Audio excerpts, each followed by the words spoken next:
Erev Tov Rabotai, we're continuing with our Mishna Yomi Masechet Peah. We're up to Perek Vav Mishnah Yud Aleph, the final Mishnah in the Perek.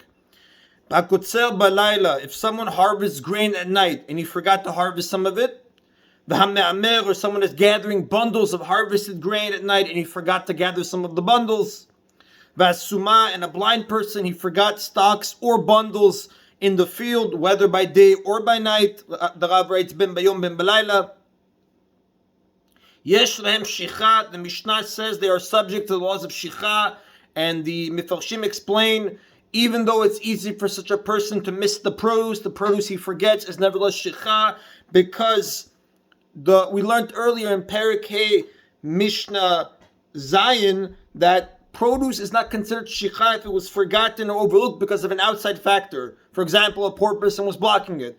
But here, not being able to see due to blindness or nighttime is not an outside factor. Why? Because a person who has this handicap of nighttime or blindness knows that he's working under such conditions. Therefore, he's overly careful to make sure that he's not going to miss anything to compensate his disability. If, in spite of this, that he was extra focused, he forgot some behind, that's already attributed to forgetfulness, not an outside factor, and that's considered shicha, that's considered overlooked, and he cannot go back and get it. If someone is harvesting grain and he intends to take now when he's harvesting the thick stalks first and leave the thin stalks for later and come back for them, if he forgets to harvest some stalks, if he forgets the thin, there's no shicha for sure because he was planning on coming back. But the Rav says even if he forgot some of the thick that he was planning to take now, it still has no din of shicha. He may go back and take what he missed out. Why? The Mefarshim explained several reasons, but the one we're going to go with is that since he's harvesting in an unusual manner, nobody harvests, when they harvest the field, pick out specifically the thick ones and come back with the thin ones later. You harvest everything. So since he's harvesting in an unusual manner, he's not following the way of the Pasuk. The Pasuk says, Ki tiktzor sadecha, when you harvest your field, the Chachamim learn out when you harvest it in a normal fashion. Since he's not doing it in a normal fashion, the din of shicha, the laws of shicha, do not apply to him. And the Mishnah concludes, Im amar areni kotzer al menat ma sheni shochech ani etol, yesho shicha. If a person says right now, he makes a stipulation, I'm harvesting on condition that I can return and take whatever I forgot, yesho shicha, he's still subject to the laws of shicha, because the Rav explains, even though he made a condition that whatever he forgot he can come back and take, the condition does not work, because since the condition goes against the law of the Torah, which requires that if a farmer forgot his produce in the field, he must leave it for the poor people, the condition has no validity, it does not stand, because, for example, a person can make a condition, he goes to a woman, he says, Hared mikudesheni b'tabat zu kedat Moshe Yisrael al menat titni li kach v'kach kesef. A person goes to a girl and he says, I am marrying you on condition that you give me the certain sum of money. The condition works. If she doesn't give it to him, he's not married. If she gives it to him, he's married to her. However, if you make a condition that goes against a law of the Torah, that condition has no validity.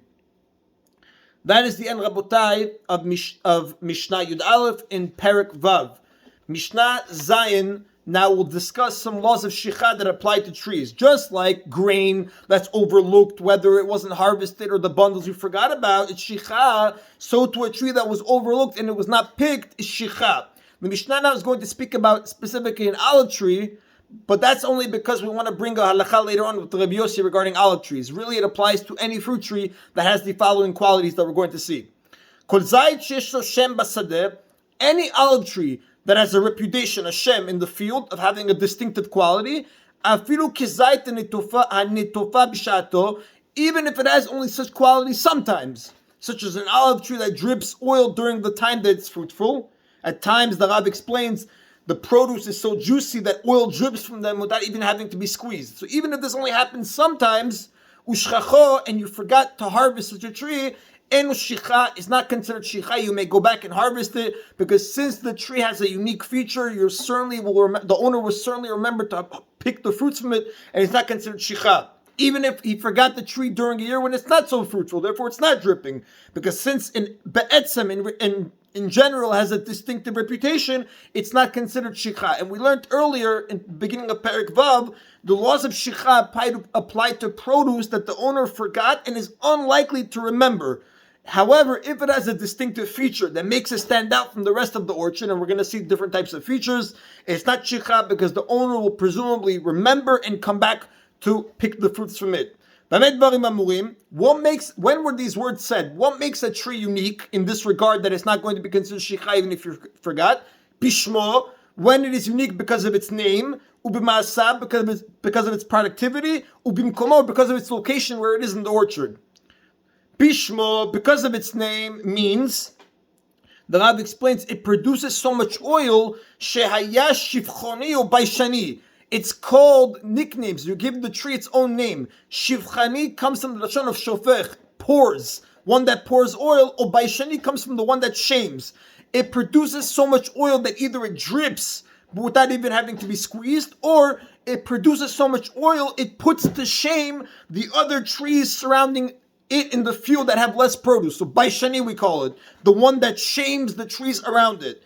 And the Mefarshim explained baishani and shafchani are really the same tree, different names to the same tree. Some people call it shafchani, some people call it baishani. But that's an example of unique in its name. B'ma'asab, what does it mean it's unique in its productivity? It produces more olives than the trees around it. So it's unique in its production. Therefore, even if you forgot it, you're obviously going to remember since it's unique and you can go back and take it. Bimkoma, it's unique in its location, meaning shuomed b'tzad hagat u b'tzad hapirtza. It's in a memorable spot. It's placed next to a wine press or next to a gap in the fence. So people call it of that. They call it as the tree next to the wine press or the tree next to the gap. Ush'al kol hazetim, regarding all other olive trees that aren't unique, shnaim shicha, if someone forgot to harvest 2 trees, they are shicha, and you have to leave now the fruits for the poor if you forgot to pluck it from the tree. Ushlosha enan shicha, but if you forgot to harvest 3 trees, they are not shicha. And like we explained earlier, just like when you have 2 forgotten bundles of grain, that's shicha, but 3 or more are not shicha. Same thing, 2 forgotten trees are shicha, but 3 are not shicha. Now the Mishnah is talking about a person that forgot to harvest the entire tree, and he has to leave it for the poor up to 2. However, the next Mishnah is going to discuss a person who forgot to harvest part of a tree. But right now we're discussing the entire tree he forgot to pick. Up to 2, he leaves it for the poor. 3 and up, he gets to keep it himself, because he certainly will remember such a large amount of produce. The Mishnah brings Rabbi Yossi's opinion. Rabbi Yossi Omer, en shicha lazetim. The rules of shicha do not apply to any olive tree, even regular ones. It's not distinct in its name, its actions, and its place, because olive trees are so rare, according to Rabbi Yossi, they are all considered distinctive enough that the owner will remember them and come back and take them. Therefore, it's not shicha. And then Mefarshim explain, Rabbi Yossi said this halakha in a very specific period in history. After the Roman Emperor Hadrian destroyed much of Eretz Yisrael and eliminated most of its olive trees, the olive trees were so rare that if a farmer had it, he would certainly remember to harvest it. So even if you forgot it originally, it's still on his mind. He'll remember and come back and get it. So Rabbi Yossi says, even if the olive tree is not distinct in the name or actions or productivity or location, since in general olive trees were so rare, certainly the farmer will remember it. However, Rabbi Yossi was only talking about in his time when they were very rare. He would agree to the Tanna Kama that if olive trees are common in the area where the farmer is, then they are subject to the regular laws of shicha. That is the end, Rabotai, of today's Mishna Yomi. Baruch Adonai Le'olam. Amen v'amen.